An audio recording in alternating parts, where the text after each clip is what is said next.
இப்பொழுது நாம் ஐந்தாவது பகுதியில் 16, 17 இந்த மந்திரங்களை பார்த்து கொண்டிருக்கின்றோம். 16வது மந்திரத்தில்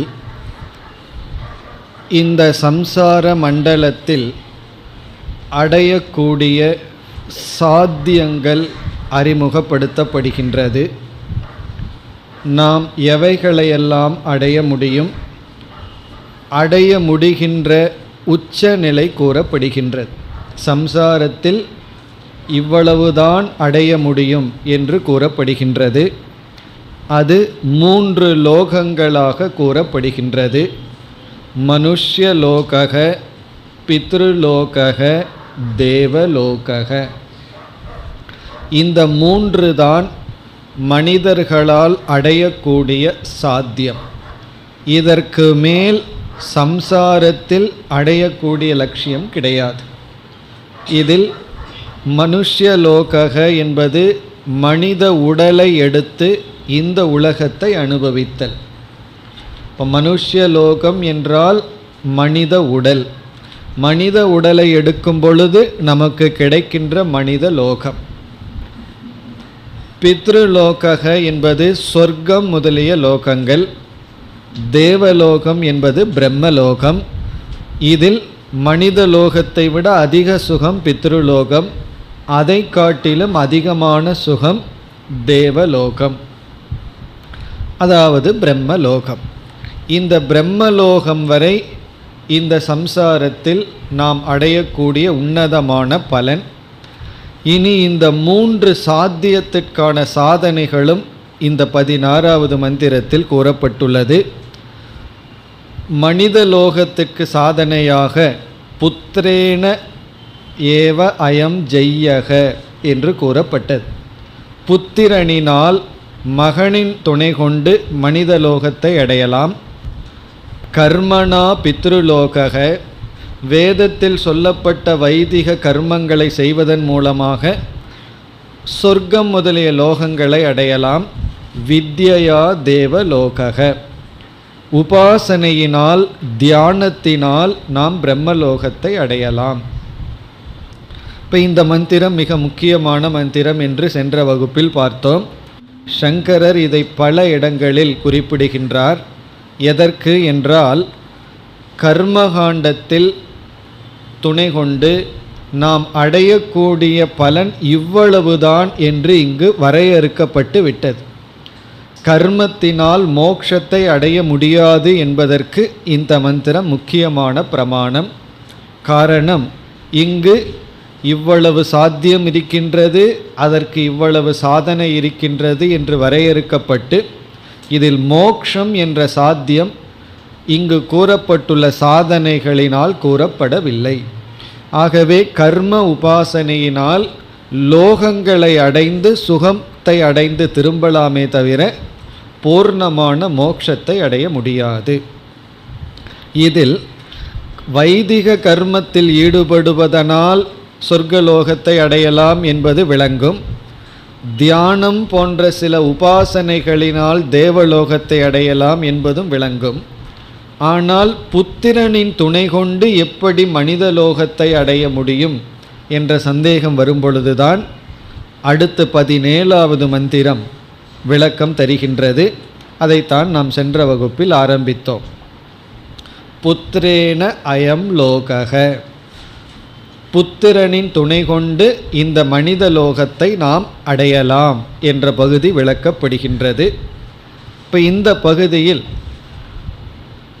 பிதாவானவர், தந்தையானவர் மரணப்படுக்கையில் இருக்கின்றார். சில நாட்களில் இறந்து விடுவோம் என்ற நிலையில் இருக்கும் பொழுது தன்னுடைய மகனை அழைத்து தான் செய்து வந்த வைதிக கர்மங்களையெல்லாம் மகனுக்கு கொடுத்து விடுகின்றார். அந்த ரைட், உரிமையை மகனுக்கு கொடுத்து விடுகின்றார். அப்படி மகனுக்கு கொடுத்து விட்டு அவர் உயிரை விட்டு விடுகின்றார்.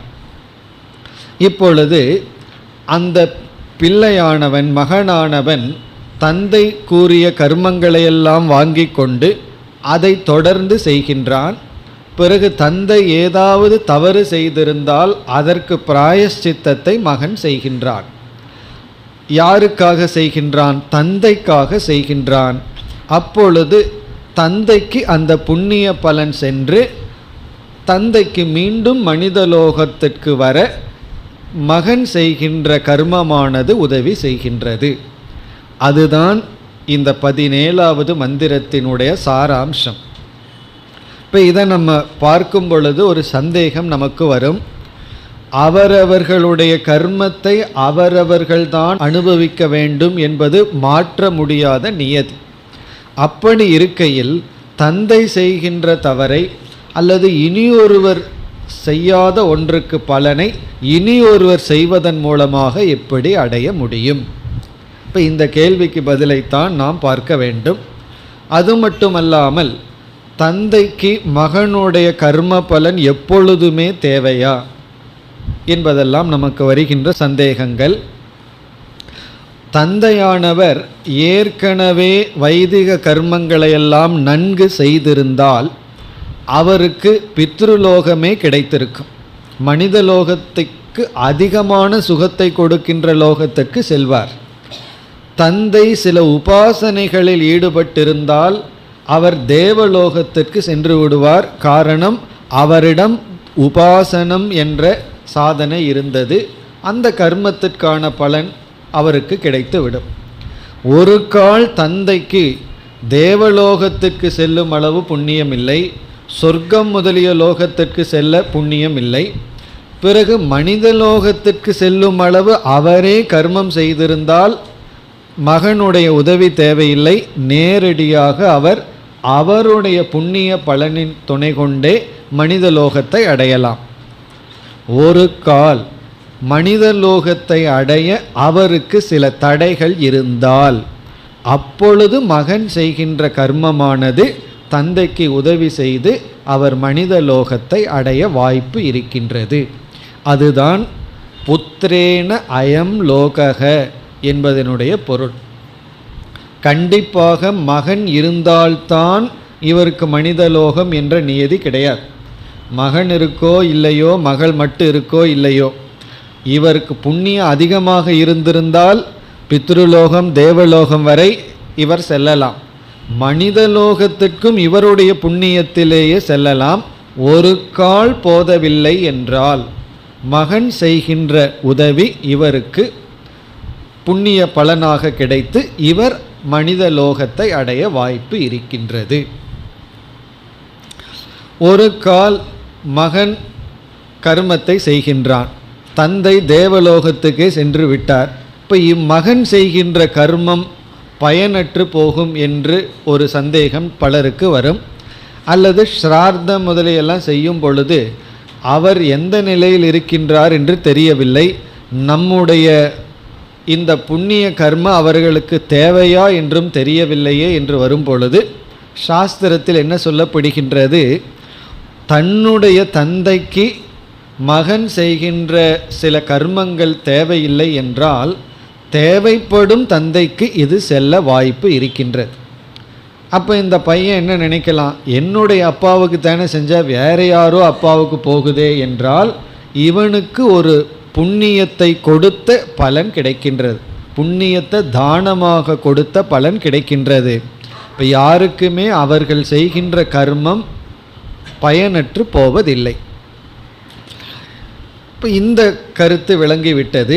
இனி அடுத்த ஒரு சந்தேகம் நமக்கு வந்தது, அது எப்படி ஒருவன் செய்கின்ற புண்ணியம் கர்மம் இனி ஒருவருக்கு செல்லும் என்று.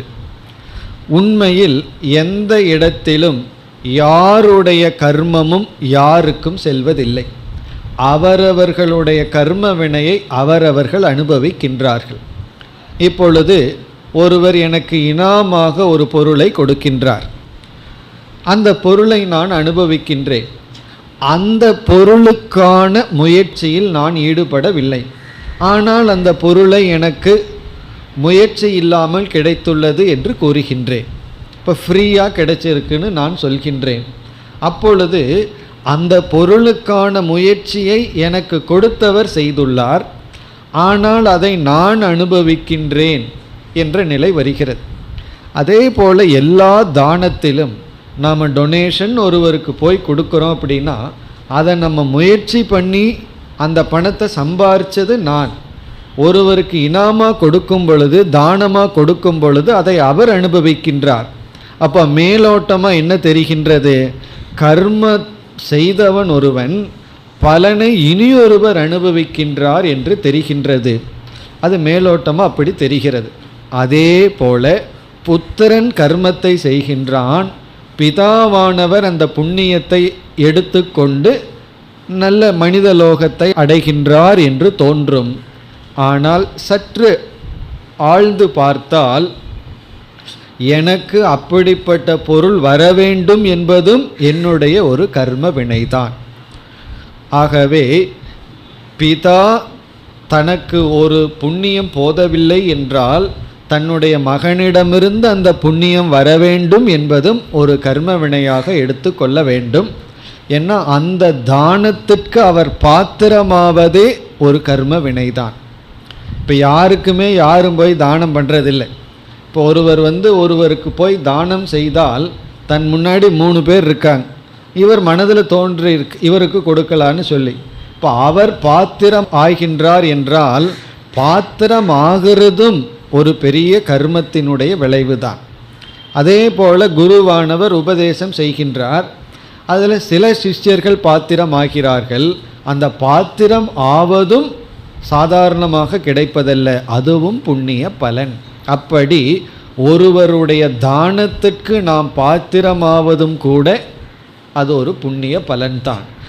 மகன் செய்கின்ற கர்மத்திற்கு அதனுடைய புண்ணியத்தை பாத்திரமாக தந்தை ஆகின்றார் என்றால் அதற்கு தகுதியை அவர் அடைந்துள்ளார். அப்படி நாம் புரிந்து கொள்ள வேண்டும். இல்லை என்றால் நம்மால் சம்பாரிச்சும் தானம் பண்ண முடியாது, யாராவது தானம் பண்ணால் அதுக்கு பாத்திரமாக கூட இருக்க முடியாது. புண்ணியம் நம்மிடம் இல்லை என்றால் ரெண்டில் ஏதோ ஒரு புண்ணியமாவது நமக்கு வேணும். ஒழுங்காக நம்மாவது சம்பாரிச்சிருக்கணும், இல்லை இனியொருவர் சம்பாரித்து கொடுக்கிறத வாங்கிறதுக்காவது அந்த பாத்திரமாக இருப்பதற்காவது நமக்கு புண்ணியம் தேவை. ஆகவே இறுதியில் சிந்தித்து பார்த்தால் அவரவர்களுடைய கர்ம வினையைத்தான் அனுபவிக்க முடியும். எதை யாருக்கு வேணாலும் கொடுக்கலாம், கர்ம வினையை மட்டும் யாருக்கும் கொடுக்க முடியாது. இப்போ எதை வேணாலும் கொடுக்கலான்னா அந்த இடத்துல என்னென்னா அதுவும் கர்ம வினைப்படி நடக்கின்றது. எதற்கு நமக்கு தகுதியோ அதைத்தான் நாம் அடைவோமே தவிர தகுதி இல்லாத ஒன்றை நாம் அடைய மாட்டோம், அனுபவிக்கவும் மாட்டோம். தகுதி இல்லாத நம்ம முன்னாடி வந்ததுன்னா முதல்ல வராது, அப்படியே வந்தாலும் அதை நாம் அனுபவிக்க முடியாது, அடைய முடியாது. ஆகவே அவரவர்களுடைய கர்மத்தை அவரவர்கள் அனுபவிக்க வேண்டும் என்ற நியதியானது இந்த மந்திரத்தினால் நீக்கப்படவில்லை. புத்திரேன அயம் லோகக என்று சொல்வதன் மூலம் மகன் செய்கின்ற கர்மவினை தந்தைக்கு செல்கிறது என்பதை தானம் என்ற நிலையில் எடுத்துக்கொள்ள வேண்டும். அப்படி எடுத்துக்கொண்டால் தானம் செய்பவரும் கர்மவினை, தானத்திற்கு பாத்திரமாவதும் ஒரு கர்மவினை என்று கொண்டு அவரவர்களுடைய கர்மத்தை அவரவர்கள் அனுபவிக்கின்றார்கள். இப்போ சில கர்மமெல்லாம் சமஷ்டி கர்மம்னு சொல்லப்படுகின்றது. இப்போ 2 மனிதர்கள் சேர்கின்றார்கள், நண்பர்களாகவோ அப்பா பிள்ளைனோ அல்லது கணவன் மனைவினோ சகோதரனோ 2 பேர் சேர்கிறார்கள். இப்போ 2 பேர் சேரும் பொழுது ஒருவரால் ஒருவருக்கு இன்பம் வருகிறது, இனியொருவரால் இனியொருவருக்கு இன்பம் வருகிறது, அல்லது துன்பம் வருகிறது, அல்லது மாறி இருக்கலாம். அவரால் இவருக்கு இன்பம் வரும், இவரால் அவருக்கு துன்பம் வரும். இதெல்லாம் என்ன என்றால் இது அனைத்தும் கர்மத்தினுடைய விளை, சமஷ்டி கர்மம்.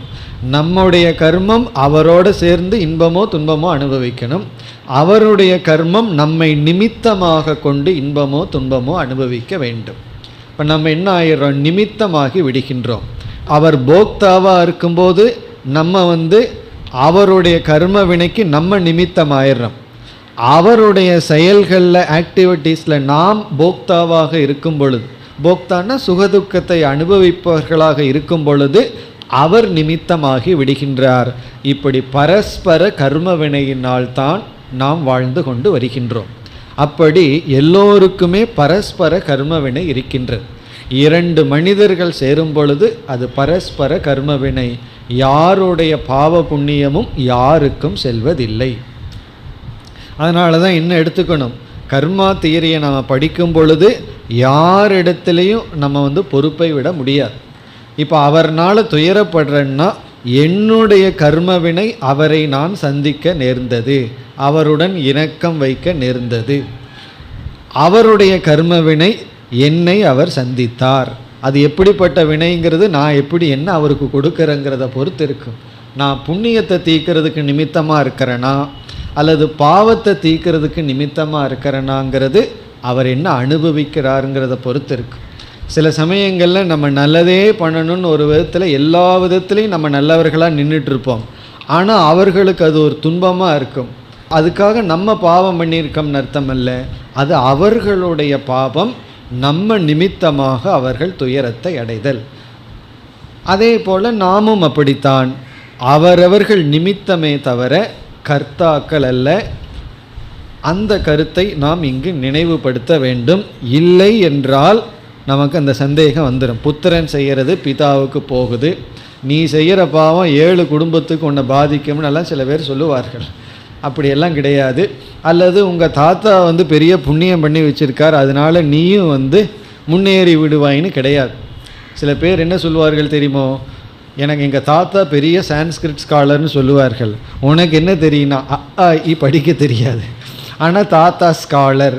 தாத்தா ஸ்காலராக இருந்தால் என்ன பிரயோஜனம்? நீ எப்படி, அது அவரிடம் செல்கின்றது. நாம் எப்படி என்பது நம்முடைய கர்ம வினையை பொறுத்தது.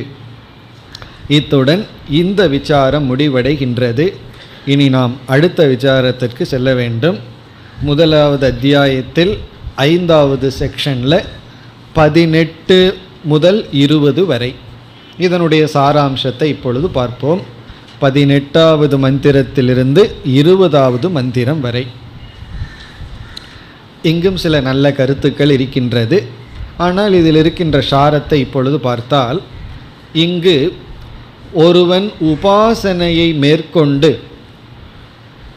அவன் இறுதியில் ஹிரண்ய கர்ப்ப பலனை அடைகின்றான், தேவலோகத்திற்கு செல்கின்றான், அங்கு ஹிரண்ய கர்ப்பன் என்ற பதவியை அடைகின்றான் அல்லது அந்த லோகத்தில் இருக்கின்றான். எப்பொழுது? இறந்ததற்கு பிறகு. வித்யா தேவலோகங்கிறது இங்கு விளக்கப்படுகின்றது. உபாசனை செய்தால், மானச கர்மம் செய்தால் அவன் ஹிரண்ய கர்ப்ப லோகத்திற்கு செல்கின்றான், ஹிரண்ய கர்ப்ப பிராப்தியை அடைகின்றான். இப்போ ஹிரண்ய கர்ப்ப லோகத்தில் போய் அந்த லோகத்தை அனுபவிக்கணும்னா அந்த ஹிரண்ய கர்ப்ப ஸ்வரூபத்தை நாம் அடைய வேண்டும். மனித லோகத்தை அனுபவிக்கும் பொழுது நம்ம மனித சரீரத்தை அடைவது போல ஹிரண்ய கர்ப்ப லோகத்தில் ஹிரண்ய கர்ப்பனாக இருந்து அவன் அந்த லோகத்தை அனுபவிக்கின்றான். அப்படி அனுபவிப்பவனுக்கு என்ன நேரிடுகிறது என்றால், அவனுடைய 3 விதமான இந்திரியங்கள் அதி தெய்வமாக மாற்றப்படுகிறது. அதாவது சப்தான்னத்தில் கடைசி 3 பார்த்தோம், மனம், வாக், பிராணன். இந்த 3ம் தேவதா சொரூபமாக மாற்றப்படுகிறது. இப்போ நம்மிடம் இருக்கின்ற மனம், நம்மிடம் இருக்கின்ற வாக், நம்மிடம் இருக்கின்ற பிராணன் தேவதைகளாக மாற்றப்படுகிறது. எப்பொழுது? இவன் அந்த லோகத்திற்கு செல்லும் பொழுது. அதற்கு முன்பே இவன் இங்கு இருக்கும் பொழுதே இந்த 3இல் எப்படிப்பட்ட வாக்கை அடைகின்றான், எப்படிப்பட்ட மனதை அடைகின்றான், எப்படிப்பட்ட பிராணனை அடைகின்றான் என்பதுதான் 18, 19, 20 இந்த மந்திரத்தினுடைய சாரம். இதையெல்லாம் கேட்டோம் அப்படின்னா நம்ம வேதாந்தத்துக்கு போக வேண்டாம், இதையவே வச்சுக்கலாங்கிற அளவு இதனுடைய பலன் சொல்லப்படுகின்றது. அதாவது ஒருவன் உபாசனை செய்து அவன் இறுதியில் ஹிரண்ய கர்ப்பனாக போகின்றான். அப்படிப்பட்டவனுக்கு உபாசனையின் பலனாக ஒருவனுக்கு எப்படிப்பட்ட வாக்கு கிடைக்கிறது என்று இங்கு சொல்லப்படுகிறது. அந்த வாக்கு தெய்வீ வாக், தெய்வீ வாக் என்று இங்கு சொல்லப்படுகிறது. தெய்வீ வாக் என்றால் இவன் எதை சொல்கின்றானோ அது அப்படியே நடக்கும். இவன் என்ன சொல்கிறானோ அது அப்படியே நடந்துருமா. அப்படிப்பட்ட வாக் இவனுக்கு கிடைத்து விடும். யாருக்கு? உபாசகனுக்கு. உபாசனை செய்ததனுடைய பலன் என்னன்னா, இவன் ஒரு வாக்கு சொன்னால் அந்த வாக்கு தப்பாது. ஜோதிடத்தினுடைய ஒரு பகுதி என்னவென்றால், சில பேர் நல்ல வாக்கு கொடுங்க, அவருடைய வாக்கில் அப்படி வந்திருக்குன்னு சொல்வார்கள். அப்படி வரணும்னா இந்த இடத்துல நமக்கு பிரமாணம் கிடைக்கின்றது. சும்மா எல்லாம் வந்துடாது. இந்த வெத்தலையெல்லாம் போட்டுட்டு இருந்தோம்னா அதெல்லாம் வந்துடாது. உபாசனை பண்ணி அதற்கு நியமமெல்லாம் பின்பற்றி மிக மிக தூய்மையாக இருந்தால்தான் ஒருவருக்கு அப்படிப்பட்ட வாக் சக்தி கிடைக்குமா. அவர் என்ன சொல்கின்றாரோ அது அப்படியே நடந்து விடுமா. நீ நல்லா இருப்ப அப்படின்னா நடந்துருமா. உனக்கு வெற்றி கிடைக்கும்னு அவர் அறியாமல் ஒரு வாக்கிலிருந்து வந்துட்டு அது வந்து விடுமா. உன்னுடைய நோய் நீங்கும் என்று அவர் சொல்லிவிட்டால் அது நீங்கி விடுமா. அப்படி தெய்வீ வாக்குனா அவருடைய வாக்கில் எது வருதோ அது நடந்து விடும். சில பேர் இருப்பார்கள், அவங்க சொன்னது அப்படியே நடந்துடும். நம்ம என்ன சொல்லுவோம், நீ வாய் வச்ச அப்படின்னு சொல்லுவோம்.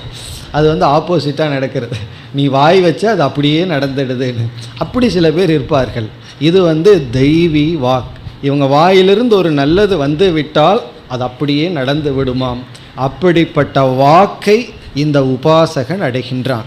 இப்போ நம்ம தியானம் பண்ண என்ன கிடைக்குமா, நம்ம என்ன வாயில் இருந்து வருதோ அது அப்படியே நடந்து விடும்.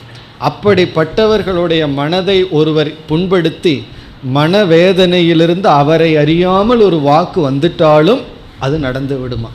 அப்படி இந்த உபாசகர்களிடம் ரொம்ப கவனமாக இருக்கணும்னு சாஸ்திரம் எச்சரிக்கை கொடுக்கின்றது. நீ அவர் ஏதாவது இரிட்டேட் பண்ணி ஏதாவது கோபத்தை உண்டு பண்ணி அவரிடமிருந்து தவறான வாக்கை நீ வாங்கி கொள்ளாதே. அப்படி இங்கு உபாசகர்களுடைய வாக் சொன்னது அப்படியே பலிக்கும். ஜோதிடத்தில் ஒருவர் வாக்கு சொல்லுவார்கள்.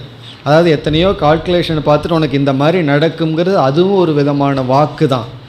அவர்கள் அப்படி சொல்லி நடக்கணும்னு சொன்னால் உபாசகர்களாக இருக்க வேண்டும். இதை கேட்டுட்டு நம்ம யாரை கண்டு பயந்துக்க வேண்டாம், அவர் அப்படி சொல்லிட்டாரே நடக்குமான்னு சொல்லி. அந்தளவுக்கு உபாசனை பண்ணியிருந்தால்தான் அந்த வாக்கு நமக்கு வரும். அதனால தான் சில பேர் உங்கள் வாயில் சொல்லிட்டு போங்கன்னு சொல்லுவார்கள். காரணம் என்னென்னா அப்போ அந்த வாக்கு பலிக்கட்டும் என்றெல்லாம் சொல்வார்கள். அப்படி உபாசனையினுடைய பலன் தெய்வீ வாக். எப்பொழுதுமே உளறிக்கொண்டே இருக்கிறவங்களுக்கு என்ன சொன்னால் நடக்காது. மௌன விரதம் இருந்து பேசுனா அதற்கு ஒரு சக்தி இருக்குது, அந்த வாக்கு நடக்கும்.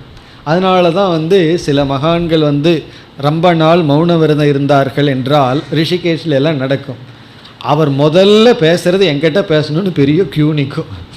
எப்படின்னா அவருடைய முதல் வாக்கு என்னிடத்தில் வரணும், முதல் வாக்கை நான் கேட்கணும்னு சொல்லி ரொம்ப பேர் காத்துட்ருப்பார்கள்.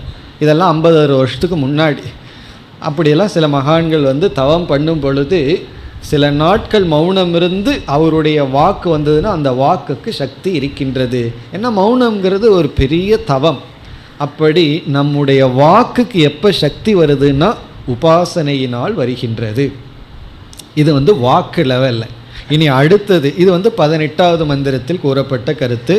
19வது மந்திரத்தில் மனதை பற்றி சொல்லப்படுகிறது. தெய்வம் மனக, அது தெய்வீ வாக். இந்த உபாசகனுக்கு கிடைப்பது தெய்வம் மனக. தெய்வம்னா திவ்யமான அர்த்தம். திவ்யமான வாக், திவ்யமான மனம். தெய்வம் மனக என்றால் இங்கு என்ன சொல்லப்படுகிறது, மனமானது நமக்கு ஒரு வேளையில் இன்பத்தை கொடுக்குது.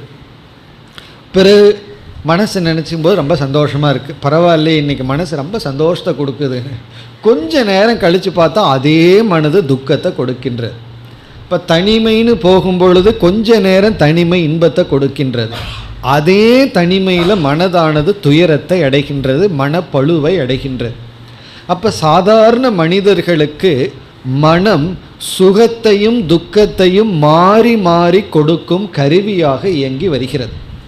இந்த உபாசகனுக்கு மனமானது சுகத்தை மட்டும் கொடுக்கும் கருவியாக மாறி விடுகின்றது. அது துக்கத்தை கொடுக்காதான், இன்பத்தை கொடுக்கும் கருவியாக மாற்றப்படுகிறது. யாருக்கு? இந்த உபாசகனுக்கு. இந்த மந்திரத்தில் சொர்க்கத்திலிருந்து ஆதித்ய தேவனே மனதிற்குள்ளே போயிடுறானா. அப்படி ஆதித்ய தேவன் மனதிற்குள்ளே அந்த மனதை சுக கரணமாக மட்டும் இருக்கின்றது, துக்க கரணமாக இருப்பதில்லை. கற்பனை பண்ணி பார்த்தாவே நல்லா இருக்கு. மனது எப்பொழுதுமே இன்பத்தை கொடுத்து கொண்டிருந்தால் அதுதான் மோட்சம்னு நம்ம சொல்கிறோம். ஆனால் இங்கே மோட்சங்கிற நிலையில் சொல்லப்படவில்லை. உபாசகனுக்கு அந்த இருக்கின்ற காலத்தில் மனம் இன்பத்தை கொடுக்கும்னா அதிகமாக இன்பத்தை கொடுக்கும் என்று புரிந்து கொள்ள வேண்டும். இனி 20வது மந்திரத்தில் அவனுடைய பிராணன் எப்படி இருக்கும், பிராணன் எப்படி இருக்கும் என்று வரும்பொழுது தெய்வக பிராணக என்று சொல்லப்படுகிறது. தெய்வக பிராணக என்றால் அவர்களுடைய பிராணன் உறுதியானதாக இருக்கும், சரீர ஆரோக்கியம் கிடைக்கும்னு அர்த்தம். பிராணசக்தி அவர்களுக்கு இருக்கும், உடல் வலு அவர்களுக்கு இருக்கும், மரணம் அவர்களுக்கு வராது. அதாவது மரணம் என்றால் நோய் துயரம் இவைகளெல்லாம் வராது என்று புரிந்து கொள்ள வேண்டும். அப்போ இந்த 3 மந்திரத்தினுடைய சாரம், எவர்களெல்லாம் உபாசனையில் ஈடுபடுகிறார்களோ அவர்களுக்கு சாத்திய ரூபமான அன்னம், நம்ம பார்த்தோமே சப்தான்னத்தில் கடைசி 3 அன்னமாக இருக்கின்ற வாக் மனம் பிராணன், இவைகளெல்லாம் தெய்வீகமாக மாற்றப்படும். அது உண்மைதான். உபாசனை பண்ணால், உபாசனையில் மௌனம்ங்கிறது முக்கியமான அங்கம். அப்படி இருந்தால் நமக்கு நம்முடைய வாக், நம்முடைய மனம், நம்முடைய பிராணன், பிராணசக்தி, உடல் சக்தி இவைகளெல்லாம் ஒழுங்குபடும். இவைகளெல்லாம் நம்ம என்ன சொல்கிறோம், வேதாந்தத்திற்கு இவைகளெல்லாம் கருவி என்று சொல்கின்றோம். இதை லட்சியமாக வச்சுட்டா மோட்சம் கிடையாது, இவைகளெல்லாம் சாதனை ஆகின்றது. இப்போ இந்த பகுதி 20வது மந்திரத்துடன் முடிவடைகின்றது. இனி கடைசி பகுதிக்கு செல்கின்றோம். இந்த செக்ஷனுடைய கடைசி பகுதி 21 முதல் 23 வரை. இங்கு வருகின்ற பகுதி பிராணஸ்துதிகி ப்ளஸ் பிராண உபாசனம். பிராணனினுடைய ஸ்துதி, பிராணனினுடைய உபாசனம். அந்த உபாசனையினுடைய பலன் கிரண்ய கர்ப்ப பிராப்தி, தேவலோக பிராப்தி.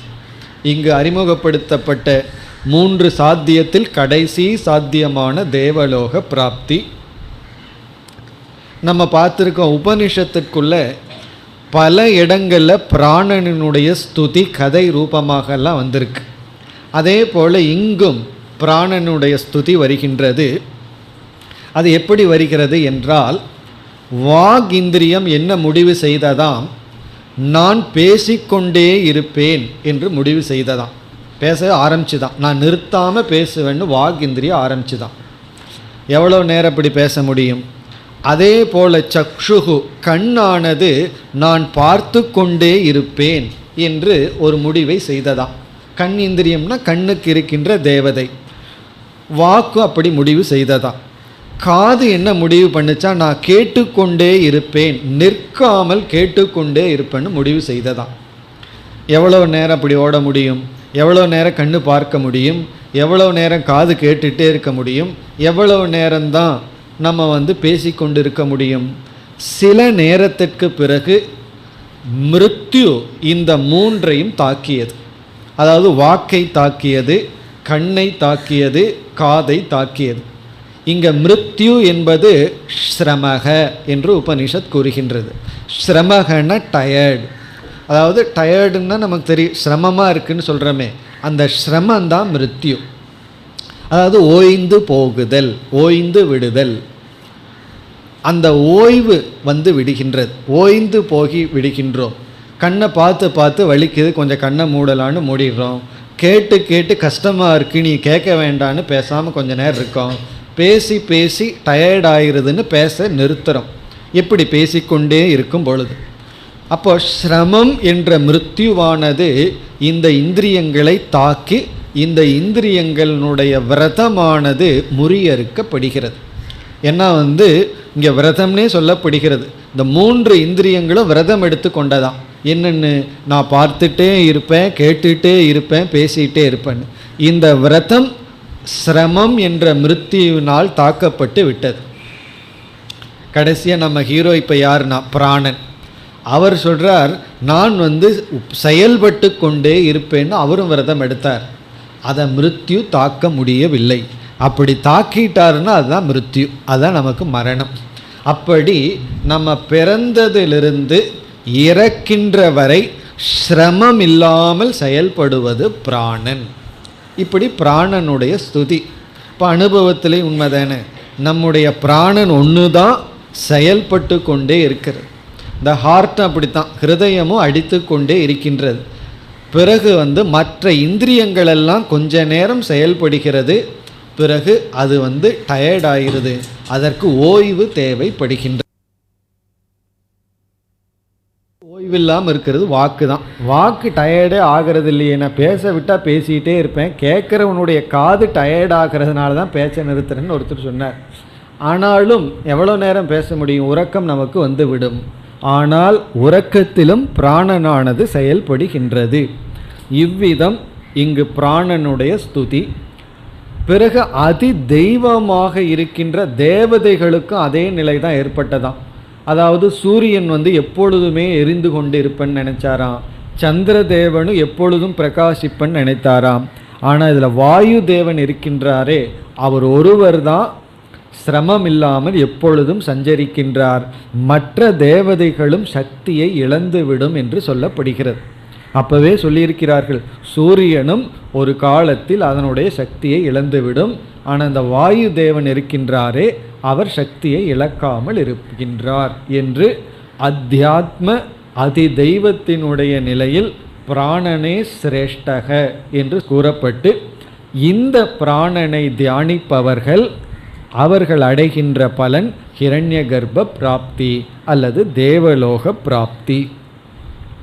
இத்துடன் நாம் 5வது அத்தியாயத்தை, 5வது பகுதியை, 5வது செக்ஷனை நிறைவு செய்கின்றோம்.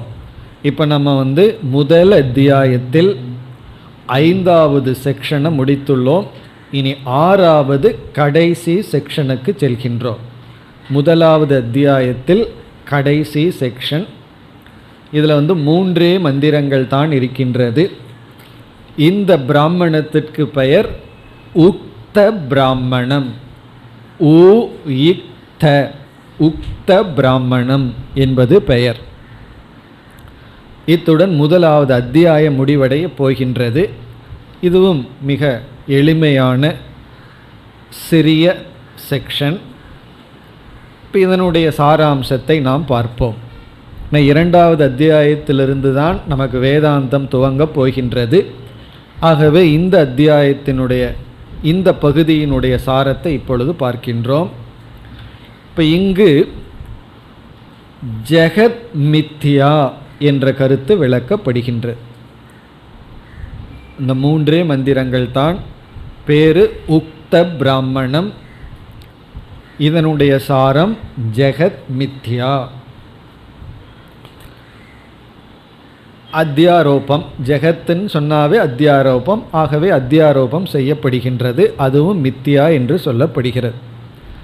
நம்ம நாமரூபம்னு வேதாந்தத்தில் சொல்லிக்கொண்டே இருப்போம்.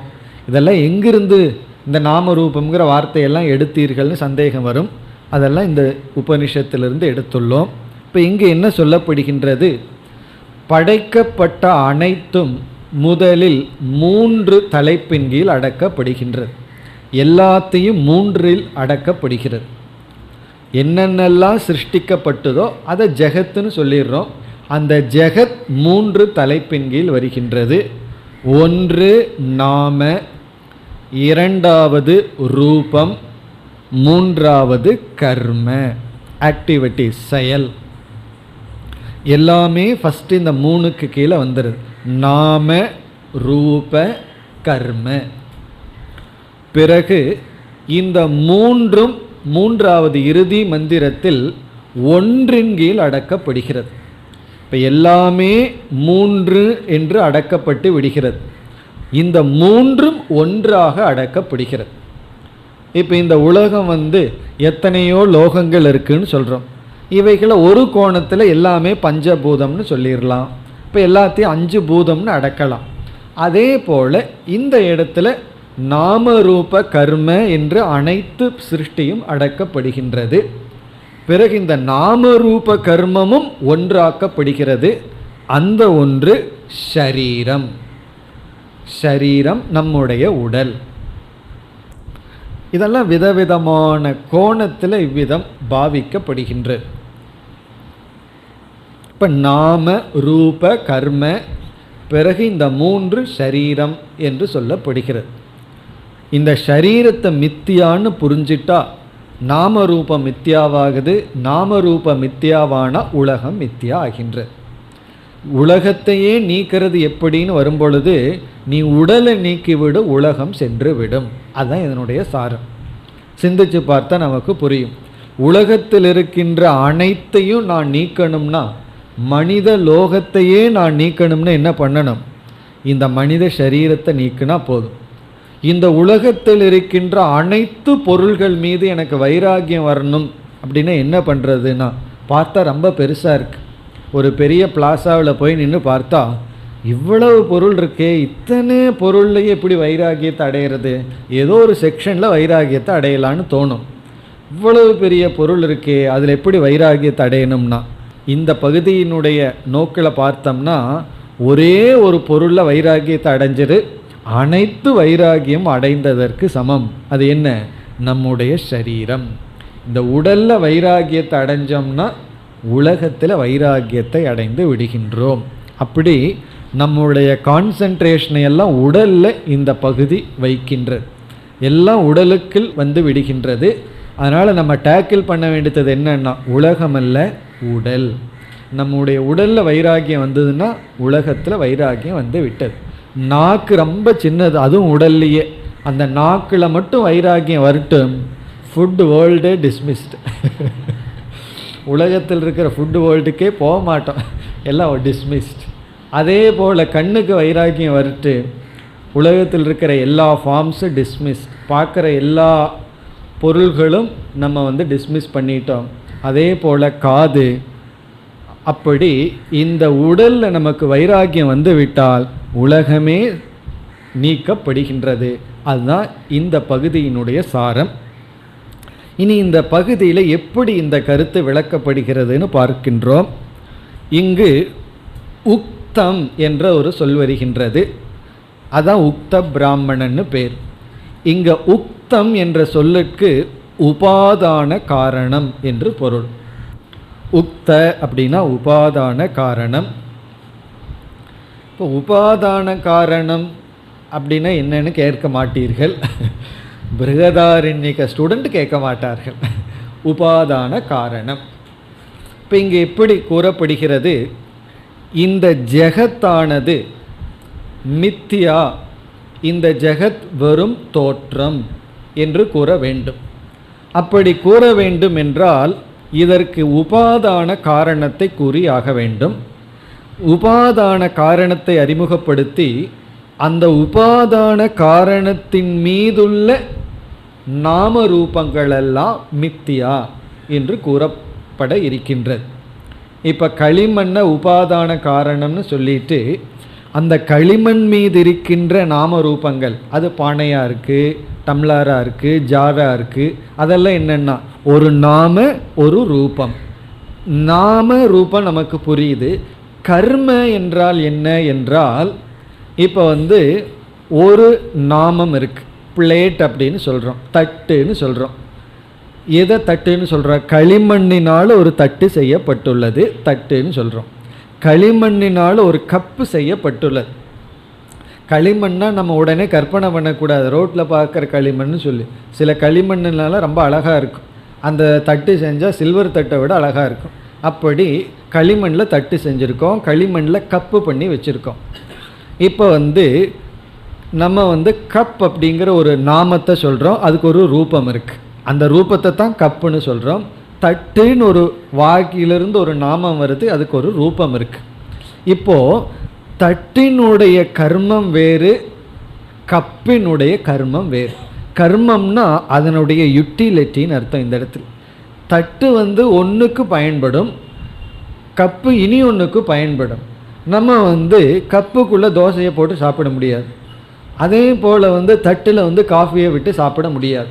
அப்படி கர்ம அப்படின்னா ஒவ்வொரு நாம ரூபங்களும் ஒவ்வொரு கர்மத்திற்கு பயன்படுகின்றது. அப்போ நாம ரூப கர்மத்தை பிரிக்க முடியாமல் இருக்கின்றது. ஒவ்வொரு ஆக்டிவிட்டீஸ், ஒவ்வொரு செயல் ஒவ்வொரு விதத்தில் பயன்படுகின்றது.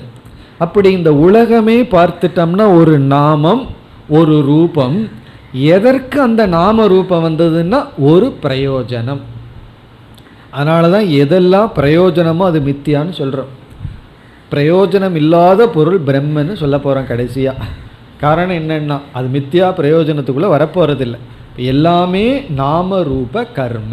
கர்மன்னா செயல் அர்த்தம் இல்லை, யுட்டிலிட்டி, பயன்பாடு.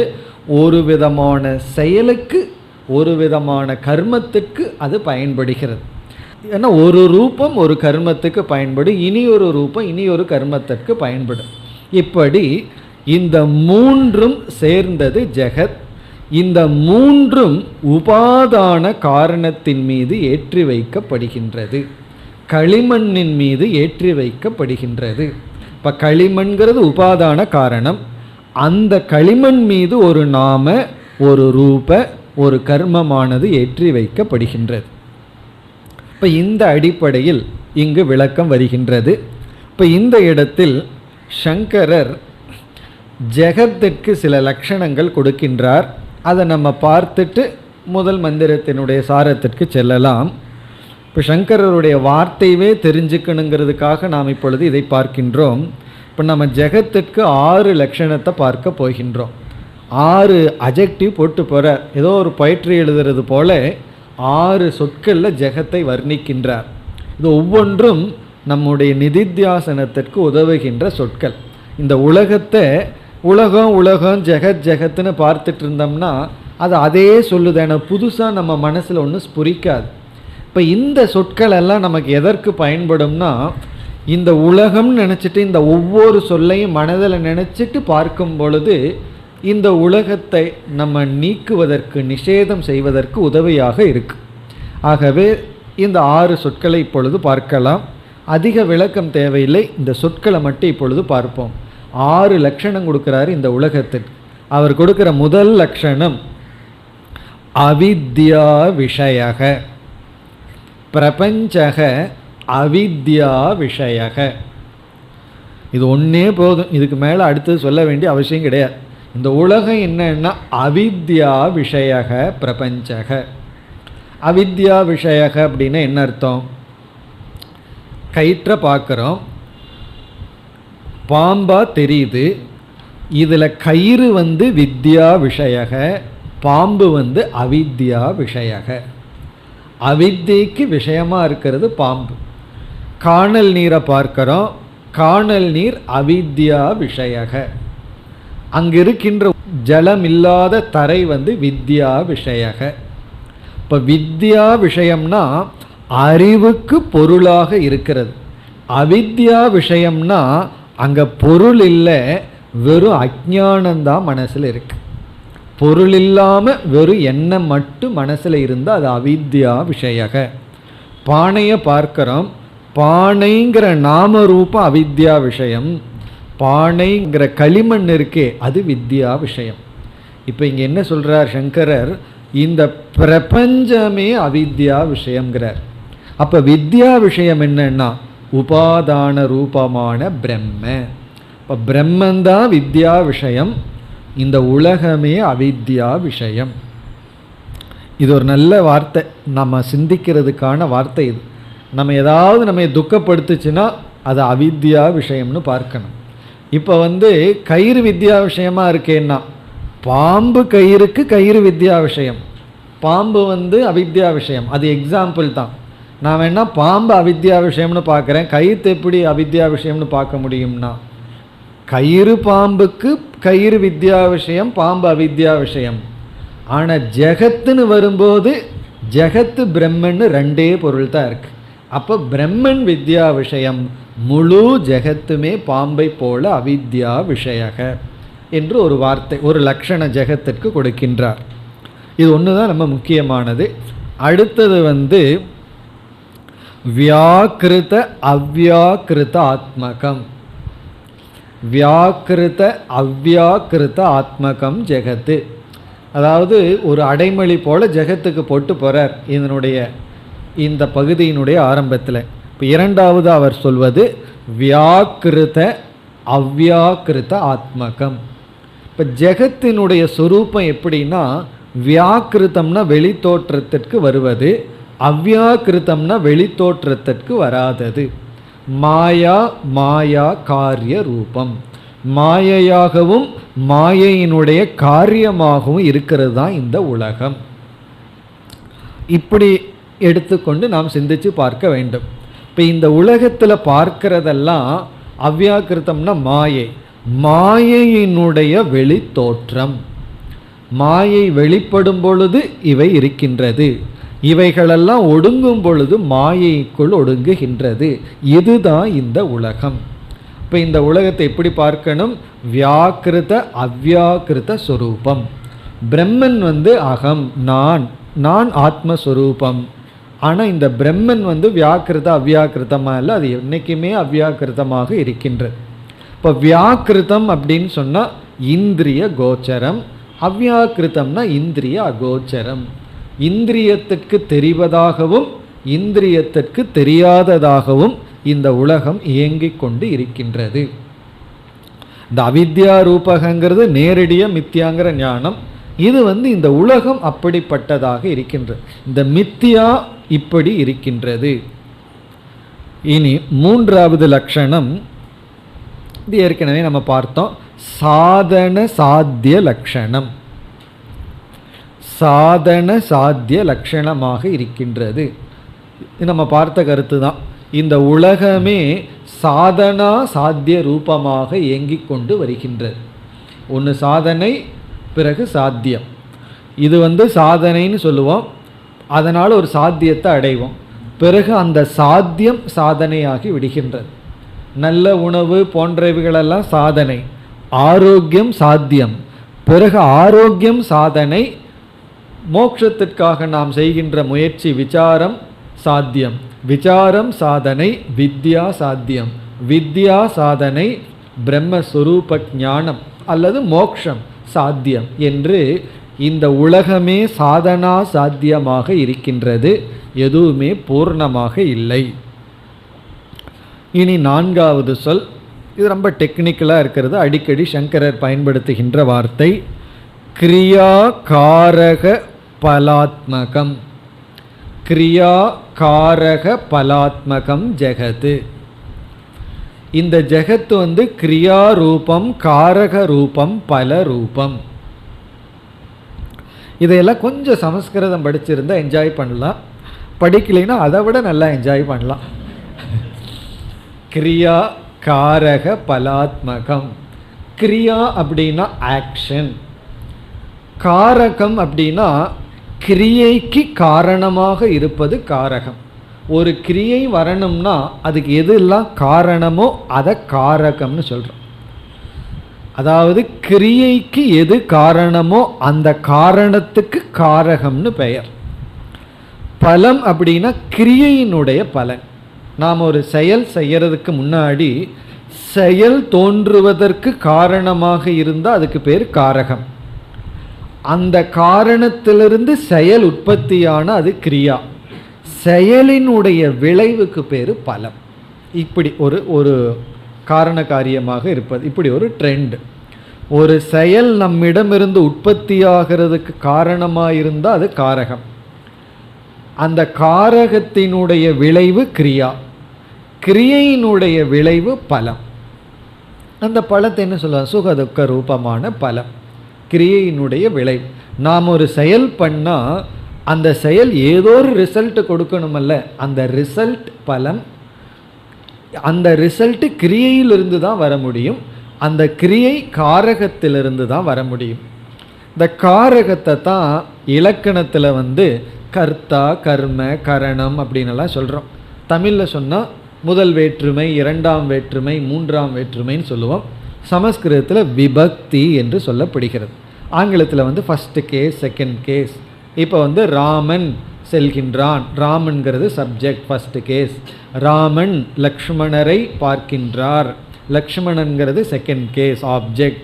ராமர் பாணத்தால் எரிகின்றார் பானத்தின் மூலமாக. இப்போ பானம்ங்கிறது தேர்டு கேஸ். இதெல்லாம் காரகம்னு சொல்லப்படுகிறது. இதெல்லாம் என்னென்னா கிரியைக்கு காரணம். இதெல்லாம் இல்லைன்னா கிரியையானது உற்பத்தி ஆகாது. அதில் முக்கிய காரகம் கர்த்தா, கிரியை செய்பவன்.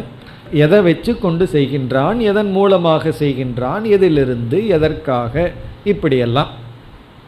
இப்போ இந்த உலகமே என்ன அப்படின்னா இப்படித்தான் இருந்துட்டுருக்குங்கிறார். அதாவது காரக ரூபமாக, கிரியா ரூபமாக, பல ரூபமாக இருக்கின்றது. சம்சாரமே இதுதான். நம்ம காரக கிரியா பல ரூபமாக இருந்து கொண்டு இருக்கின்றோம். இப்போ இந்த நான்கையும் இங்கு கூறி பிறகு இந்த அத்தியாயத்திற்கு வருகின்றார் சங்கரர். நாம ரூப கர்மாத்மகம். இதெல்லாம் அவருடைய அடிஷன்.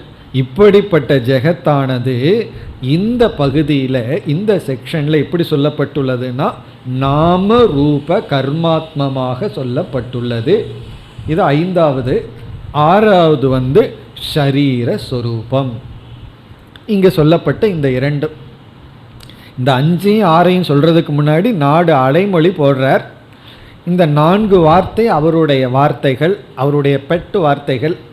இது எதற்கு கூறினீர்கள்னா, இந்த 4 வார்த்தையை எடுத்துட்டு நம்ம நிதித்தியாசனம்னு பண்ணும் பொழுது, இந்த உலகத்தை பற்றி சிந்திக்கும் பொழுது ஏதாவது ஒரு மெட்டீரியல் வேணுமல்ல, அதற்காக இந்த 4 சொற்கள். இந்த சொற்களினுடைய அர்த்தத்தை நம்ம சிந்திக்கும் பொழுது உலகத்தினுடைய அனித்தியத்துவம் நமக்கு விளங்கும். இனி நம்ம பார்க்க வேண்டியது நாம ரூப கர்ம ப்ளஸ் சரீரம். இதனுடைய விளக்கத்தை பார்க்க வேண்டும். இப்பொழுது முதலில் நாமத்துக்கு செல்கின்றோம்.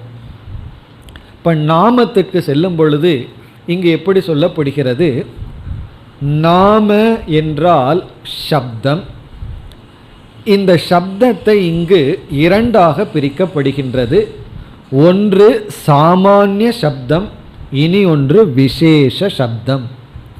சாமானிய சப்தம், விசேஷ சப்தம்னு பிரிக்கப்படுகிறது. இந்த சாமானிய சப்தம் அப்படின்னு சொன்னால் விசேஷ சப்தத்துக்கு உபாதான காரணம் சாமானிய சப்தம். இப்போ சாமானிய சப்தம் விசேஷ சப்தத்திற்கு உபாதான காரணம். அப்போது இங்கே நாமம் சத்தியமாகி விடுகிறது, சாமானிய சப்தம் சத்தியமாகி விடுகிறது, விசேஷ சப்தங்கள் மித்யாவாகி விடுகின்றது. இப்போ இதே போல கான்செப்ட் ஒரு இடத்துல நம்ம பார்த்துருக்கோம். எப்படி என்றால், எல்லா சப்தத்துக்கும் அகாரத்தை உபாதான காரணமாக ஒரு இடத்துல விசாரம் பண்ணியிருக்கோம். இப்போது ஆ அப்படின்னு சொல்கிறோம். இந்த ஆ அப்படிங்கிறது எல்லா சப்தத்திற்கும் உபாதான காரணம், சாமானிய சப்தம். இந்த ஆ அப்படிங்கிற சப்தத்திலிருந்து விதவிதமான முயற்சிகள் கொடுக்கும் பொழுது ஈ ஊ என்றெல்லாம் மாறுகின்றது. இப்போ அனைத்துக்கும் ஆதாரம் என்னன்னா ஆ அப்படிங்கிற சப்தம்.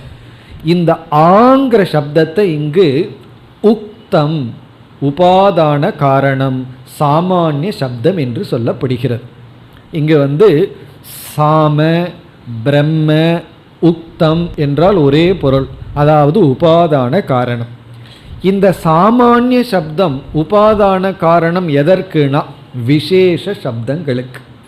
விசேஷ சப்தம்னா ஆங்கிற தவிர மீது என்ன சப்தம் போட்டாலும் அதெல்லாம் விசேஷ சப்தங்கள். இந்த எல்லா விசேஷத்துக்கும் சாமான்யமாக இருக்கிறது நாம, உக்தம், சாம, பிரம்ம. இதெல்லாம் இங்கு பயன்படுத்துகின்ற வார்த்தைகள். பிரம்மங்கிற வார்த்தை சாம சமமான சாமான்யமான உபாதானமாக இருப்பது சாமானிய சப்தம். பிறகு என்ன சொல்லப்படுகிறது, விசேஷ சப்தங்கள் எல்லாம் மித்யா. இதை புரிஞ்சுட்டா யார் நம்மகிட்ட என்ன பேசினாலும் நம்ம விசேஷ சப்தத்தை கவனிக்கிறதா சாமானிய சப்தத்தை கவனிக்கிறதான்னு நினச்சோம்னா அவங்க வெறும் சத்தம் விடுகிறார்கள், அவ்வளவுதான். இந்த விசேஷ சப்தத்தை கவனிக்கும் பொழுது தான் துக்கம் வருது. ஒருவர் நீ மூடன் அப்படின்னு நம்மை பார்த்து சொல்கிறாருன்னு வச்சுக்கோமே, அதை கொஞ்சம் விசாரம் பண்ணி பாருங்க. மூடன்கிற வார்த்தையில் ஆங்கிறது சாமானிய சப்தம், மூடா என்கிறதெல்லாம் விசேஷ சப்தம். விசேஷ சப்தம் மித்தியா, சாமானிய சப்தம் சத்தியம் அப்படிங்கிற புத்தி வந்துடுதுன்னா என்ன ஆயிரும்னா அந்த வார்த்தையே அங்கே கிடையாது. அங்கே இருக்கிறது என்னென்னா சப்தம். அவர் சத்தம் போட்டிருக்கார், அவ்வளோதான். அப்படி மனசில் நினச்சிக்கணும். யாரெல்லாம் நம்மக்கிட்ட பேசுகிறார்களோ அப்பொழுதெல்லாம் விசேஷ சப்தத்திலிருந்து சாமானிய சப்தத்துக்கு போகணுமா. இதெல்லாம் விசேஷ சப்தத்தை விட்டுருவோம், அது மித்தியா. என்ன, அனைத்து விசேஷ சப்தத்துக்கும் சாமானிய சப்தம்தான் உபாதான காரணம்.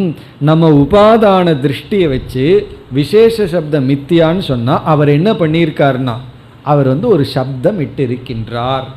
அதுதான். அப்படி புரிஞ்சிட்டாவே மோட்சம் அப்போவே கிடைச்சிடும் நமக்கு. அவர் வார்த்தையிலிருந்து மோட்சம் நமக்கு கிடைத்து விடும். அப்படி இங்கு நாம விஷயத்தில் எப்படி சொல்லப்படுகிறது, எல்லா சப்தங்களும் சாமானியம், அதற்கு மேலே வர்ற அனைத்து சவுண்டும் விசேஷம். பிறகு நாமத்தை மட்டும் இங்கு வைத்து கொள்ளப்படுகிறது. இனி அடுத்தது ரூபம். ரூபத்துக்கு வரும்பொழுது சாமானிய ரூபம் விசேஷ ரூபம், அதே போல் இங்கு சொல்லப்படுகிறது. சாமானிய ரூபம் விசேஷ ரூபம். இப்போ சாமானிய ரூபம்னா இப்போ நம்ம களிமண்ணை உருண்டையாக வச்சுருக்கிறோம்னு வச்சுக்குவோமே, இப்படி ஒரு கற்பனை பண்ணுறோம், அதை சாமானிய ரூபம்னு நினைத்து கொள்வோம். இப்போ களிமண் பூமியை போல் உருண்டையாக இருக்குது. அந்த சாமானிய ரூபத்திலிருந்து விசேஷமான ரூபங்கள், விதவிதமான ரூபங்கள் உருவாக்கப்படுகிறது. கப்பு மாதிரியும் விதவிதமாக உருவாக்கப்படுகிறது. அப்போ என்ன சொல்லப்படுகிறது, சாமானிய ரூபம் சத்தியம், விசேஷ ரூபம் மித்தியா. அதாவது டிசைன், விதவிதமான டிசைன் மித்தியா. ரொம்ப பேர் என்ன செய்கிறார்கள் தெரியுமா, அந்த ரூபத்துக்கு முக்கியத்துவம் கொடுக்கிறார்கள். ஒரு நகை இருந்ததுன்னா இது 10 வருஷத்துக்கு முன்னாடி இருந்த மாடல், இப்போ லேட்டஸ்ட் மாடல் நகையை பண்ணணும்னு அதுக்கு 5000 ரூபா செலவு பண்ணுறது. எதற்குனா ரூபத்தை மாற்றுறதுக்கு. ரூபம் என்ன, இப்போ லேட்டஸ்ட்டு ரூபம் ஃபார்மில் போடணும்னு சொல்லி, அது மித்தியா. சாமானியம் விசேஷம். இனி அடுத்தது 3வது பகுதிக்கு வருகின்றோம்.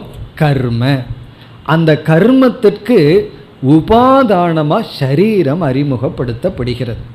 இப்போ எத்தனையோ கர்மம் இருக்குது, அதெல்லாம் விசேஷ கர்ம. இப்போ யாராவது நம்மை அடிக்க வருகிறார்கள், யாராவது நம்மை தட்டி கொடுக்க வருகிறார்கள். இப்போ அடிக்கிறதுக்கு கையோங்கன்னா கோபம் வந்துடுது. அடிக்கலின்னு வச்சுக்கோமே, கையோ காலையோ ஓங்குகிறார்கள், அது சரீரத்திலிருந்து ஒரு ஆக்ஷன். தட்டி கொடுக்கிறார்கள், வணங்குகிறார்கள், அது ஒரு ஆக்ஷன். இப்போ நம்ம எப்படி பார்க்கணும்னா, அவர் என்னை அடிக்க ஓங்குனார்னு பார்த்தா கோபம் வந்துடும், துக்கம் வந்துடும்.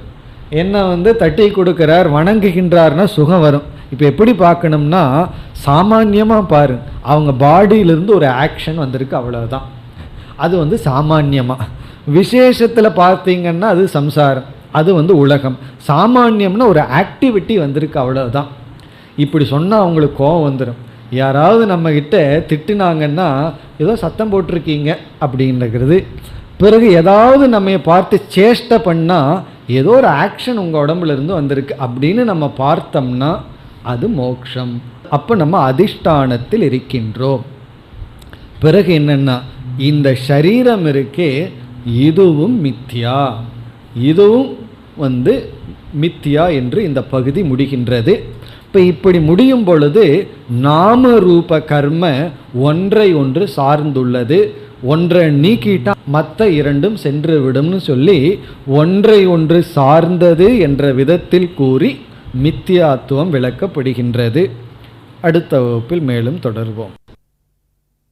ஓம் பூர்ணமத பூர்ணமிதம் பூர்ணாத் பூர்ணமுதச்யதே பூர்ணஸ்ய பூர்ணமாதாய பூர்ணமேவாவசிஷ்யதே. ஓம் சாந்தி சாந்தி சாந்தி.